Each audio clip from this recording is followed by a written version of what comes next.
Okay, how do you remember the name of the mom that you just met?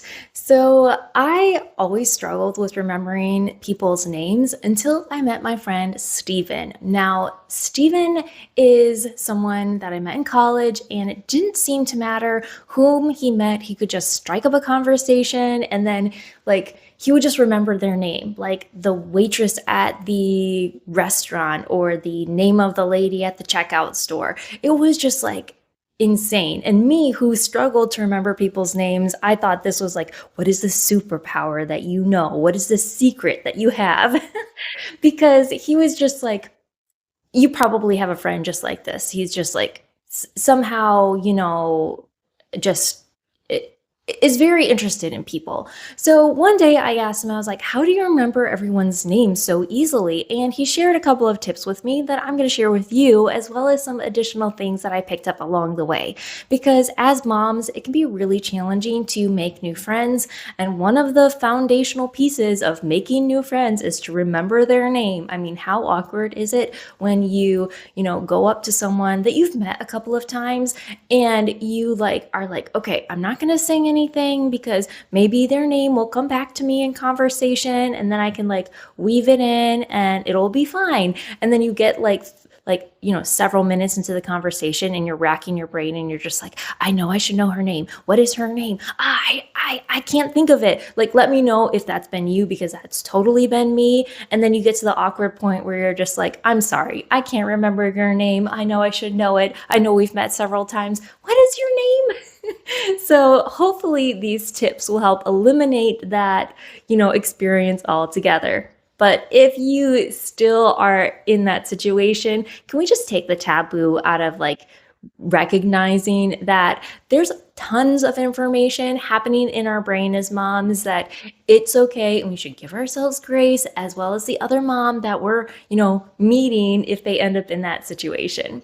Okay, so the first thing when it comes to remembering the name of the mom you just met is obviously you have to know her name. But as soon as you hear it, you internally spell it. So there was a mom that I met recently at a local library read and play, and her name was Heather, and then her son's name was Flynn. And as soon as I heard her son's name, I was like, oh, you think of a prompt to remember that name. So you spell it in your mind so that way you kind of have that visual mental image of it, and then you think of something to prompt you to remember the name of that person. So with her son, Flynn, I actually hadn't met any other person in real life that actually has that name. I know it is becoming more popular, but I initially thought of Flynn from Tangled, which I love that movie. And so I was like, this will be great. Like Flynn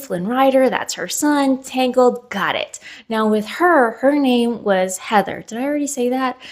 And I couldn't initially think of anything specifically to kind of prompt me to remember that her name was Heather. So if you're struggling to find a prompt, one of the easiest ways is to think of another word that starts with the same letter of that person's name. So for example, hello Heather. So every time that I would see her, even though I didn't have that, to me wasn't a very strong prompt, but at least I would be like, oh, next time I see her, I'm going to want to go over and say hello Heather, like H and H. And so from there, if you're still looking for an additional piece or prompt, you can also think of something unique about that person that might rhyme that has to do with them. So for example, Feather Heather. Now, for Heather specifically, I came to find out through talking with her, that she actually shows show dogs, to the level that that huge show dog show that happens every Thanksgiving after the Macy's Day Parade. That's the level that she was showing at. And she had a couple of dogs that won grand prize at those events. But the dogs that she was showing have very wispy feathery hair, if you were to look at their individual strands. And so for me, that actually became a stronger prompt to remember her name, because when I saw her, even if I couldn't remember her name, if that like hello Heather wasn't helping, I could remember the fact like, okay, I know she shows show dogs.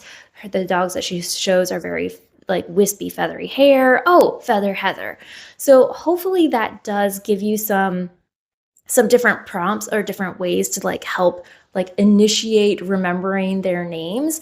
But then the final tip is to use their name in conversation, because this reinforces in your brain the fact that you know them, and it just helps to like get that, like it helps to put that information into long-term memory.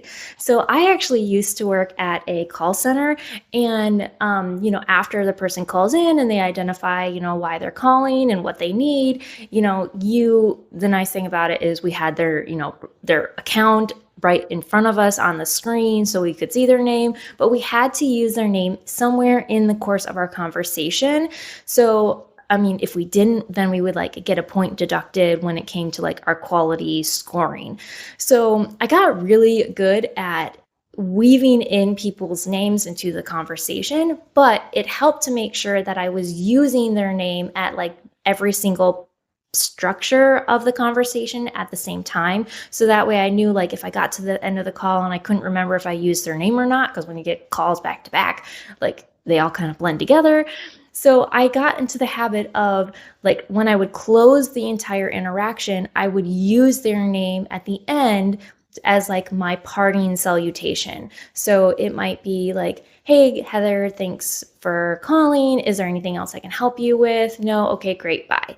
And that would be the end of the call. Well, you can use this same kind of like technique when you're meeting new people. Again, we're trying to get their name into long-term memory to cross over into that portion of our brain. So a great way of like doing this, now obviously if you're seeing them, you're going to probably use their name in conversation like as a greeting, but if you are trying to weave it into conversation, there's two different ways you can vary like it sounds very naturally to use their name. So one of them is if there's a lull in the conversation and you want to ask a new question, you can say their name before the question. For example, like, hey, Heather, how is show dog training going? That would be one way. Or again, at the very end of your conversation, as you're kind of wrapping up, I could say like, hey, Heather, it was great, seeing you at the library. Hope to see you next week. So those sound very natural, right? Like it wouldn't be this weird like thing where you're like, why does this person keep saying my name? Like starting it at every single sentence or ending it at every single like question and saying my name. Like that's just weird. So you don't have to go to that extreme. Now, the other thing that I realized in my normal mommy life is that even though I was going to be, I met Heather at the library, this play and read event. I couldn't be assured that, next week, if we were to go to the same library event, that she would be there, or maybe the following week we wouldn't be there. So it could possibly be, an entire month before I saw her again. And yet I wanted to remember her specific name. So I got in the habit of, if I knew that I was going to be going to similar places where I would be seeing the similar people and I was trying to develop a relationship and a friendship with them, I would take a note out on my phone and I would put like the location of where the event was. For example, in this case, it would be like library play and learn. And then I would put her name and the names of anyone else that I met there that I would most likely see if I were to show up at that event again. And then any like information that I knew about them, not to be weird, but just as more to like have starting points to start like small talk conversations with them, because at some point you're going to end up running out of like questions to talk about, after you've discussed the weather, their job, and their kids. And if you're trying to develop a relationship with another mom, as much as like the easy fallback is talking about our kids, like we're interested in that other person. So not everything should revolve around the conversation of our kids. So I might, for Heather, put like Heather, her son's name Flynn, and then say like next to her, Thanksgiving Day show dog trainer.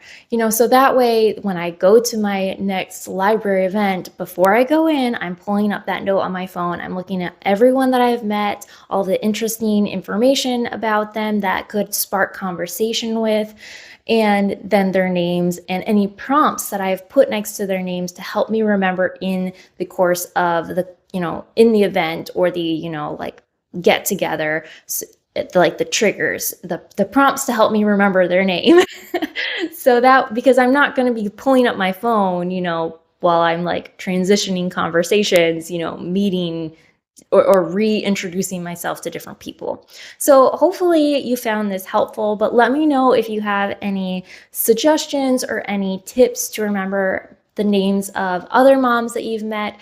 And we're going to kind of continue this theme. So I look forward to, talking more about this subject. But until we hang out again next time, create a home your heart loves.